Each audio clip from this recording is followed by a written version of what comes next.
Man, I'm just working, man. I know what my audience like. I did some independent films with Master P, and a lot of those movies did really well. I'm ambitious, I'm a hustler. I have my own lane. That's the thing about comedy. You wake up every day, you don't know if you're funny that day.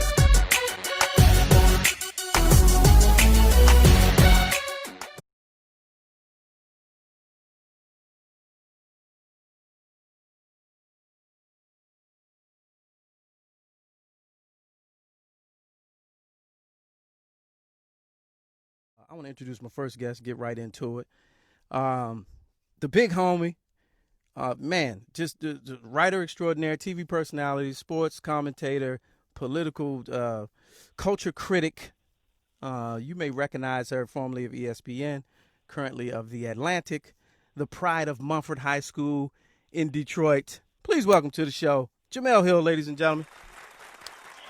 That's right. You better get that Mumford shout out in there. I appreciate it. Of course, you know that. You know that. How you been? I've been good, man. I'm just super busy. Like, this is a crazy time. I mean, obviously everybody's dealing with a lot just in our country overall. But I have to say, man, that workload has definitely tripled for me since this pandemic started. No complaints, but it's just, it's just been a lot. Now, why do you think that is? Is more to talk about, more to do, or you're just being pulled in so many different directions? I think part of it is just being pulled in a lot of different directions. I also think that there is, during this time where there's a bit of a slowdown into how we do normal life, there is a desperate need for content.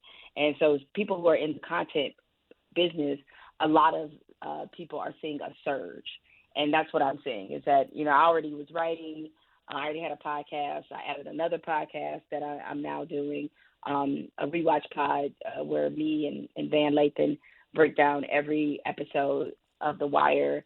I was already working on a book. So I turned in my draft for that. It was due in May, turned that in, and now I'm in the revision process.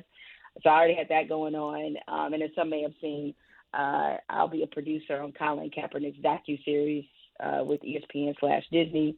So it's just like a lot of things just started really, being fired my way. And so sometimes there are days I've had longer days during the pandemic than I was pre-pandemic. So it's interesting. Yeah. So what do you like better? Because there was a time when we watched you on TV every night. Now we got to wait and see what's coming. What do you think is better for you? Well, not necessarily, because I guess one of the new projects that I have going on is that me and my former colleague at ESPN, Carrie Champion, we have a show coming out on Vice in August. And so, so we have a weekly show on Vice, prime time, and where we're going to discuss sports, politics, pop culture, news, a bunch of different stuff, and have fabulous guests. So I don't have to miss it. I'm going back to it, but I know some people expected after I left ESPN that I would jump right into doing television, but I was just kind of waiting on the right thing. I was being offered a lot of things that were just like what I just did. I just wanted something a little bit different, and this is going to be a lot of fun.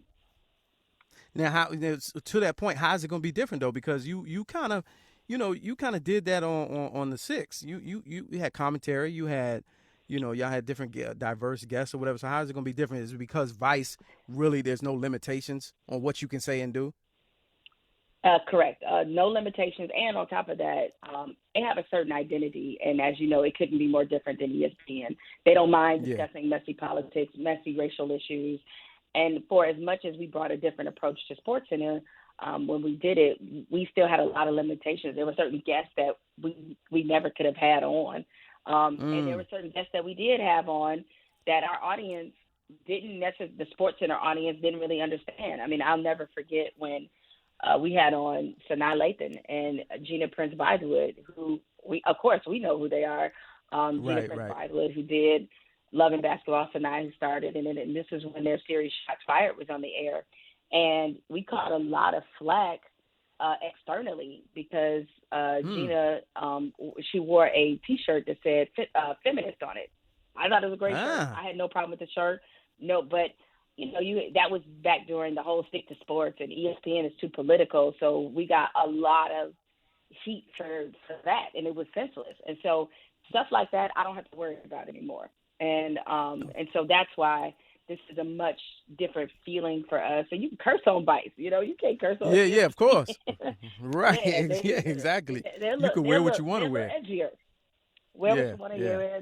They're a little edgier, and we didn't really discuss, politics, and we discussed race within the confines of sports. But now everything's open that we can discuss. So you pretty feels much a lot can different. do whatever. Yeah, you can pretty much do whatever. What's the name of the show? Yeah, it's going to be called, ironically, Stick to Sports, because we're talking about everything but sports. Yeah. Hilarious. Now, what is it live, or have you taped some in the can already? No, we have taped none. We're not live. We're just going to tape a day or two before we actually before the show is on air. So we want to tape it as close to live as possible, and even that will be a change for me because I've primarily done live television. I've done some tape television for sure, but when I do it taped, it feels so weird to me. Like I love live television a little bit better. So this will be an interesting adjustment to do it on a regular basis as opposed to the spot duty I used to do. And that's good too, because I know your energy. You can vibe with that. Like a lot of people, some people only know you from throwing shots on social media, and so right. when they see that, to see you in a different light is always a pleasant surprise. Talk about some of the pushback and the kickback and the hate that you've received on social media over the years, just by being vocal on what most of us. A lot of times, I read what you say and I'll be like, "Damn, I wish I could have said that." You know what I mean? But I know you ain't talking, man. You unfiltered. I know you ain't say that. But you just get to it first, though. You get to it though. All right, like don't try to act like you all sanitized over there. I'm like, No, not even that. I'm just saying, like, you probably the level of hate, you probably got stories to tell of just how people, and when they hate on you, they come at you so incorrectly, and you fact check them on the spot, and that's the part that entertains and excites me. But how do you deal with that and still try to stay out of trouble, if you will? Well, the good thing is, or how hard is it? Well, you know what? To borrow a phrase that was uttered by the great civil rights icon we just lost in John Lewis, is that I try to get into good trouble. And there we go. I don't think as much anymore about what I have to lose, and I guess that is sort of the beauty of me being in the position that I'm in. I mean, most of the jobs and the people that I work with, and notice I said with and not for. That because I am able to have a level of creative freedom and autonomy with everything I do. I traded in one job being at ESPN for like 6 jobs. So, and these are all jobs that I want, all jobs that I like, but none of them I need.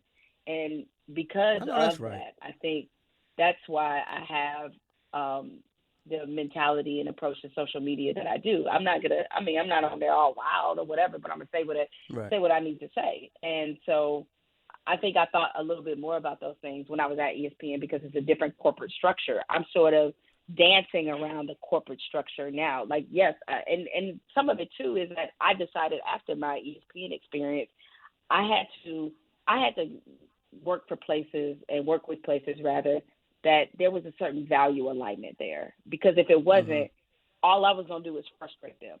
Like, I don't know if I think I could do some things in traditional, media, but I don't know if I can go back to being in traditional media the way I used to be, because my personality is different. I'm going to piss some people off.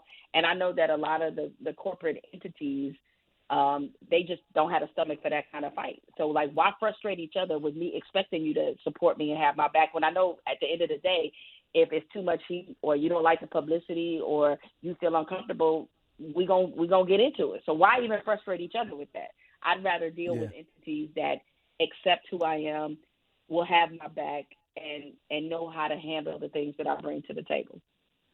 And you, to that point, you've had Twitter battles, one-on-one Twitter battles with, people like Roger Goodell and the president, and there's a certain freedom that goes along with that when you realize that you're standing on your own too, and on your on your square, and don't have to walk back your words. And that's a lot of people. There is. It's a lot of journalists that don't have that experience, can't even relate to that.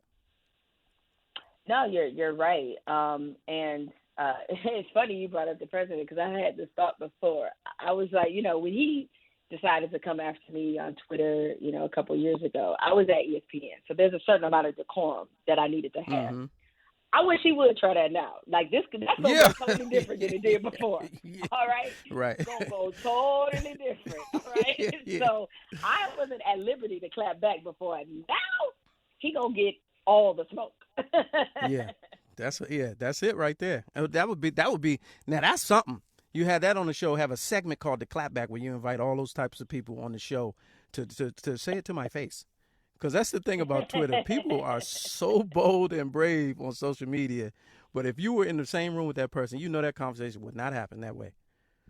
No, it is definitely a lot of keyboard warriors, as you know. And there's also some people I could tell they ain't never been beat up before. Yeah. I was like, ain't nobody slapped you before, have they? Right. Hilarious. So let's talk about some news of the day, some trending topics. Kanye West had a weird week, and I'd love to get your it's called every week, right? Yeah. Well, now he's got scheduled outbursts, which I'm really not a fan of. I understand the conversation surrounding mental illness, and I would never make fun of that. But I feel like when you schedule a tour around your down times, I think it's hard to rally for you. It's hard to celebrate you and support you, going through those issues when you set them up as press runs. Mm-hmm. Yeah, no, you're not the first one to observe that. Like I think the phrase you use is like entirely appropriate. Planned outbursts always come when he has something to promote, and I guess it's kind of difficult. He's a difficult person to critique because I think we all get the feeling that there is a mental health issue at play, and we don't know the ins and outs of what that is. We know there have been reports about him suffering from bipolar disorder and all that. And so I think a lot of us want to be sensitive to it. Kanye West, for a long time, frankly, he just wears out my energy. He just saps my energy. So, I put him on my personal cancel list a long time ago, because I'm just like, I don't have the energy to be just, he's a great artist, or was one, and he has contributed a lot to hip hop and to culture. But I just personally, for my own peace of mind, I don't really pay attention to the dude, when he's the whole president, running for president and all these, I saw a tweet right before you and I got on the line together that he's tweeting about abortion right now. It's like, dude, I ain't got time for that. Oh. I just don't. Kanye has mentally exhausted me. And so I have given up streets now. So y'all can have them. Because you're unbothered. That's what it is. You're unbothered. We're on with Jemele Hill right now from The Atlantic and her podcast, The Unbothered.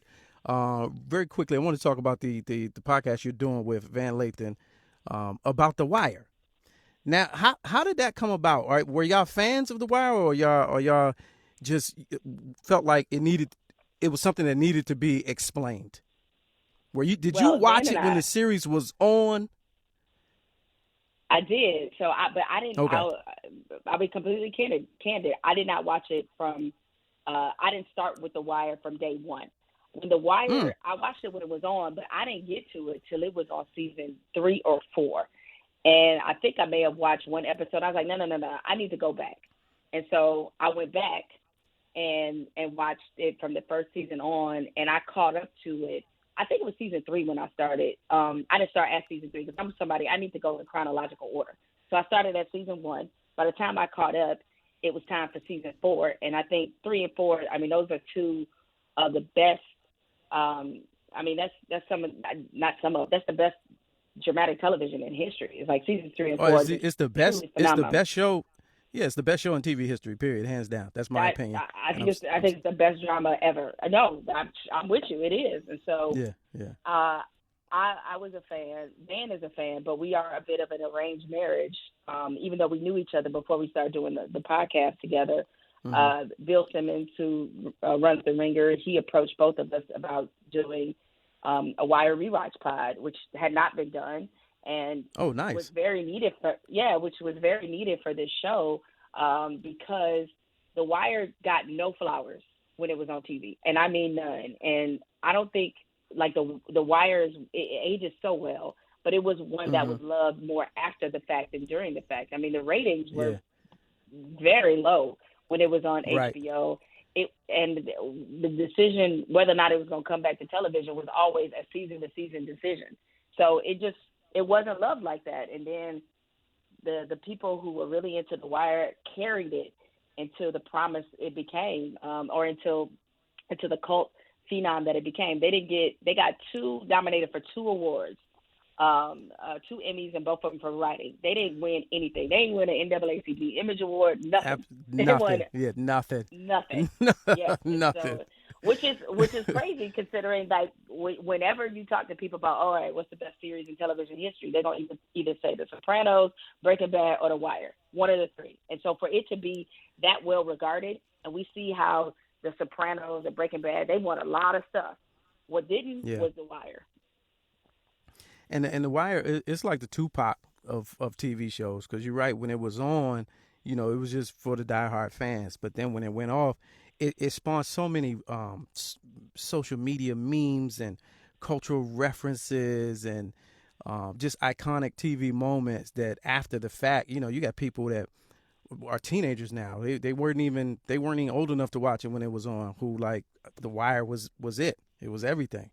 So I'm glad y'all doing it.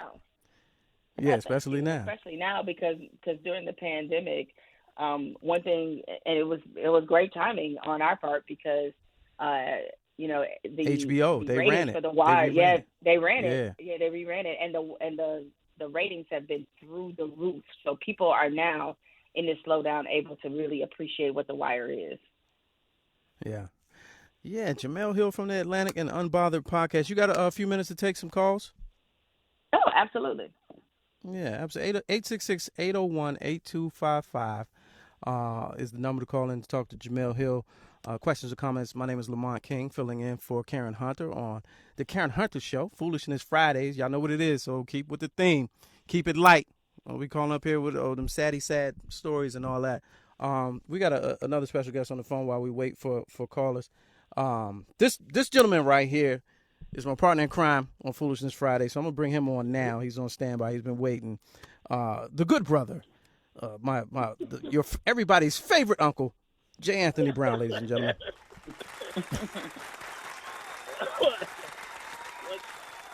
What's up, man? How you doing? What's up with you? Oh man, good to go, man. Sitting here. I'm just enjoying Miss Hill on the show. I wish I had the knowledge of sports that you have, so I could just put it in somebody's face every time they bring up something, but I don't know nothing about it. If I would start arguments to shut them. I would just start fights about sports just to shut them down, but I can't because I don't know. I have no idea what I'm talking about. Well, thank you for saying that. I appreciate you. Yeah. And never have. And never have. What, Jemele? What do you think about the first night of NBA basketball last night? I thought it was great. I mean, the thing is, I think there was a lot of people who thought that with no crowd and it being a different environment, that would take some of the, that would take some of the magic off of it, or that it just wouldn't be as good. And it was, I mean, it was 2 really good games. The Utah game was good. The Clippers and Lakers, that was a really good game. Both games came down to the wire. And I think what you saw as a result is people just talking about what an appreciation they have for the league, for it to be back, for us to give us, things are just not normal. They probably won't be for a long time, but just to give us a taste of normal. So I thought it was a very good restarting opening night. Do you think my theory was always that once sports comes back, this whole activism thing and the current civil rights movement is going to come to a quick and fast halt. And I see that, the teams and the leagues, different leagues, WNBA, NBA, and others, have kind of embedded these accommodations as far as player protest is concerned. And I feel like, this is my opinion, I feel like it's something to be said about a negotiated protest, where your boss is telling you, yeah, you can say something, but this is how much you can do. So y'all can kneel during or go to the locker room. You can wear this on your shirt, but beyond that, play ball. Do you think this is going to interrupt the process that we made over the last few months where we didn't have sports on? I think the barometer of that is probably seeing what happens with football. Football seems to absorb so much more attention. And not only that, considering the NFL in particular was one of the leagues that, or was the league that was very resistant to players speaking up. And now we see they're trying to have some gestures where they show that they've been listening to the players. They might be singing the Black National Anthem before the first week of games. They might, right. They're going to allow them to have certain messages on their cleats and this and that. Because I think what these leagues have figured out is that, even though I hear what you're saying, that when you have a protest that seems a little sanitized, you wonder if it's still as effective. And I guess that everybody has their own opinion about that.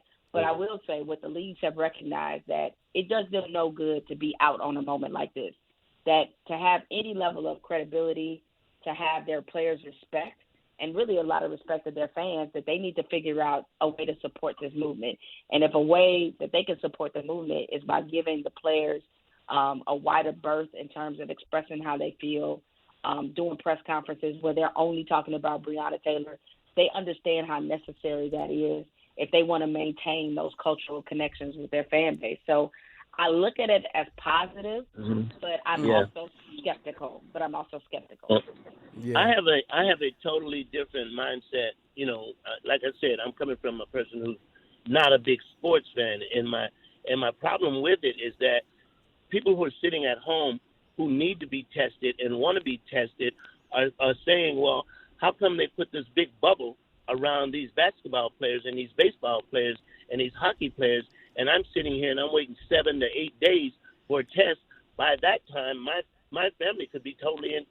The test could be totally different, or I could be infected by now. So, for me, looking at sports, I look at it as a mindset is that we're putting so much emphasis on these ball players. Which, don't get me wrong, people want to see sports and they love sports, but the average Joe is sitting at home who needs to pay his rent, who needs to pay his mortgage, who needs his business to go back on the operation, are wondering why we're putting so much emphasis on these quote-unquote millionaires. And I know for a fact that everybody that plays on the team is not a millionaire, but these are the ones that stand out. And they're going, why can you put them in a bubble? And here I am, I can't even get tested. I can't even find where you can get a test. And that's the problem I have with professional sports. And these owners, to me, this is my opinion, these owners are playing emphasis on let's play ball. You guys have so much money. You have a whole lot of money.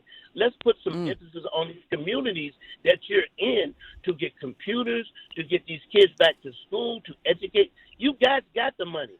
You have the money. And I just have a problem with these ball players playing ball when the average Joe, even myself, can't find a place to get tested. You can't find a place to get tested. You sound like Jay. You sound like Avery Johnson right there. These ball players. You're sick of these ball players. I'm just saying there's so much emphasis on them and none on the average Joe. And why do we live in a society like that? That's my opinion. Well, let me just say this, is that I think you have, and the American people have every right to be frustrated by not having access to the same things that professional athletes do. That said, I think your frustration is misguided. Who you need to be frustrated with is our federal government, because they're in control of a national testing protocol, not the NBA. The NBA did right by its league. The NBA is a private league. Yeah, no, that's who you need to direct your anger at, because the president. Well, I have anger. I have anger not at to have both. a So, national. I'm not. Yeah, but I'm you not can't. But you dividing can't and be saying, mad well, at a private league. That's like being Right. mad that a company offers insurance. Like, that's what they do. Like, they're a private company. They're No, allowed to do that. no, And this it's is not where their I- fault that they were more prepared than our actual government. Look, Jay. So here's what it is. You don't like sports, Mhm. so we've already we've already we've already. No, But look, hold on. That's But hold on, not- Jay. Hold on, that's Jay. not- We're gonna go. No, I'm not going. First of all, I'm not going to let you say that. I said I don't know sports, but because I don't know a lot about something, doesn't mean I don't like it. I like sports. My knowledge of it is not nowhere near what you and Mr. Hill have. No, I feel your I feel your I feel your accept that, but- I feel your position. And I'm not the only one that feels that way. I am not the only person that feels that way. That's all. Derek, what's good with you, baby? Hey, what's up, Lamont? Welcome to the program. Brown. Hey, first I want to congratulate and thank you and J. Anthony Brown for showing the range of brothers and sisters. You brothers, y'all showing y'all range, and I appreciate that. And to Miss Jemele Hill, I come from the part of Ohio where you used to get your QB from. From Lima. Yes. We love you so much here in the Bean City. And I want to commend you. I love you and Brother Smith, the way y'all handled your business against that dinosaur. And you guys just make us proud, because when you stand up against something and people think you're going to shrink and fall and disappear, and you rise like a phoenix, it just makes us so happy. It gives us everyday people, that strength of mind to stand up. And I appreciate you all for that. I got J. Anthony Brown on the line, and also Ms. Jemele Hill from The Atlantic, and the new show Stick to Sports, which is launching soon on the Vice network. Now, moving on from basketball, I wanted to talk about quarantine and the lockdown, and how, people are pivoting and people are doing different things. And, what's a fun thing that you've done during your time inside over the last few months? Jemele. Well, I think one of my biggest accomplishments during this quarantine was I learned how to make the perfect omelet. Like, my breakfast game was weak. I'm not gonna lie, it was weak, man. It was weak.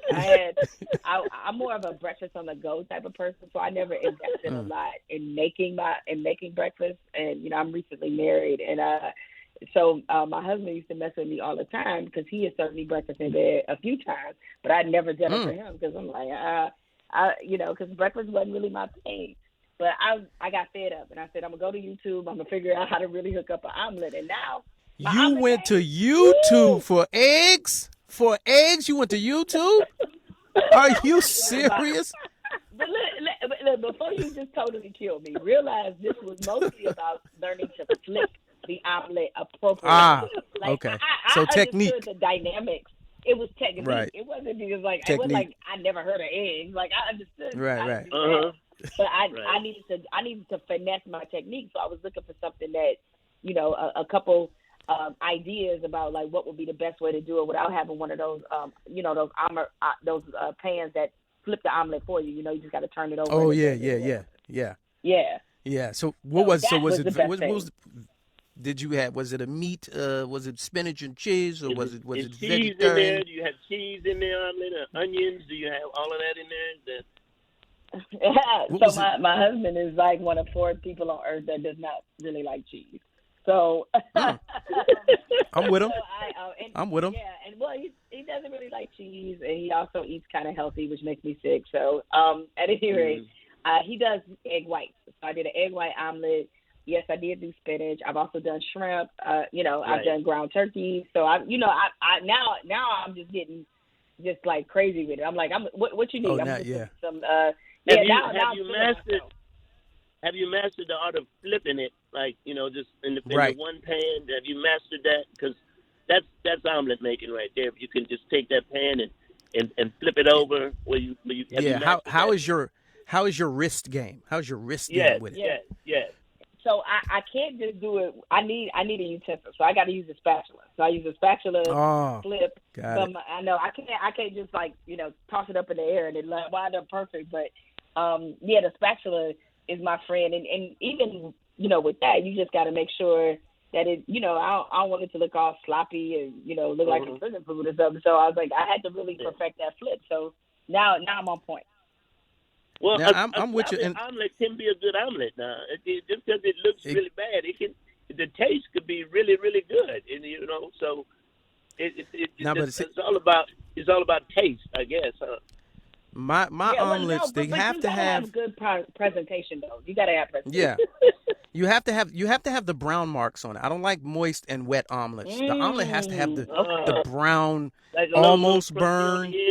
Right. Yeah, a little crunchy on the end piece with the little and it's like almost burned, but it's not.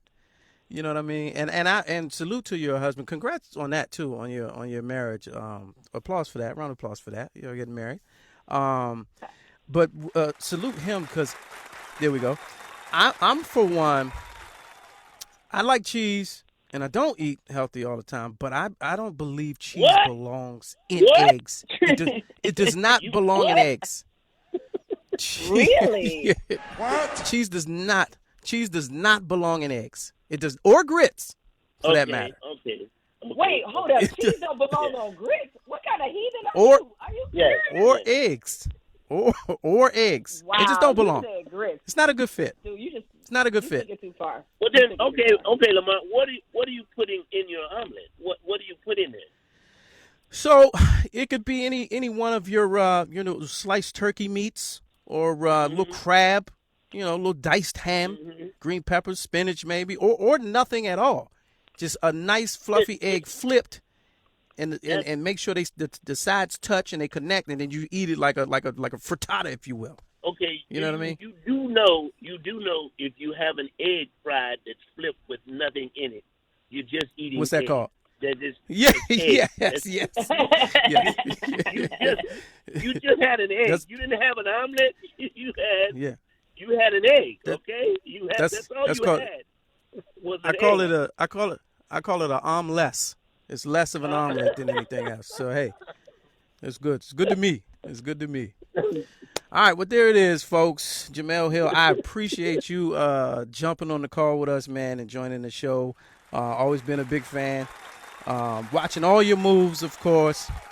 The Vice show is coming in August. Stick to Sports with you and Carrie Champion. The podcast is popping. Unbothered with Jemele Hill. And what's the name of the Wire one? What is it called? Watch the Wire? So the Wire one is called, it's called Way Down in the Hole. Oh, Way Down in the Hole, like the song. Okay, Way Down in the Hole. All right. Yeah. Yep, exactly. All right. Well, we appreciate you. Thank you for spending time with us. And congratulations on your new show. Yes. Continue thank success. You both. It was a pleasure being on with both of you guys. Thank you.